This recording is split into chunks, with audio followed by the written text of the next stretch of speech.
Mother പ്ലാന്റിൽ നിന്നും നല്ല ഹെൽത്തി ആയിട്ടുള്ള കട്ടിങ്സ് വെച്ച് പിടിപ്പിച്ചെടുത്ത ഒരുപാട് നല്ല കവർ സൈസ് പ്ലാന്റുകൾ അവൈലബിൾ ആണ് കേട്ടോ. അതെന്ന് പറഞ്ഞിട്ടുണ്ടെങ്കിൽ ഈ തുണിയുടെ ഒരു കവറിലാണ് ഇത് പിടിപ്പിച്ചിട്ടുള്ളത്. അതുകൊണ്ട് തന്നെ നിങ്ങൾക്ക് വേരിനൊന്നും ഇളക്കം തട്ടാതെ നിങ്ങളുടെ കൈകളിൽ സുരക്ഷിതമായിട്ട് എത്തിക്കഴിഞ്ഞാൽ നിങ്ങൾക്ക് പോട്ട് ചെയ്യാൻ എളുപ്പമാണ് കേട്ടോ.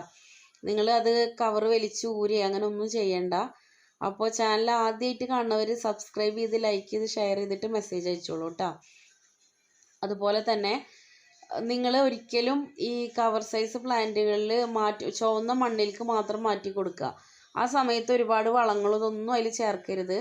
അതുപോലെ നിങ്ങൾ കട്ടിങ്സ് മേടിച്ചിട്ട് നിങ്ങൾ കുത്തിവെക്കുമ്പോൾ ഈ ചകിരിച്ചോറിൽ ട്രീറ്റ് ചെയ്ത ചകിരിച്ചോറിൽ കുത്തിവെക്കാൻ ശ്രമിക്കുക കേട്ടോ. അപ്പോൾ ഒന്നുകൂടെ റിസൾട്ട് ഉണ്ടാവും. പിന്നെ ചാണകപ്പൊടി ഇപ്പോൾ മഴയിൽ ചേർക്കാതിരിക്കുക. ആട്ടുംകാഷ്ടവും കോഴിക്കാഷ്ടവുമാണ് നല്ലത് കേട്ടോ. Okay, thank you.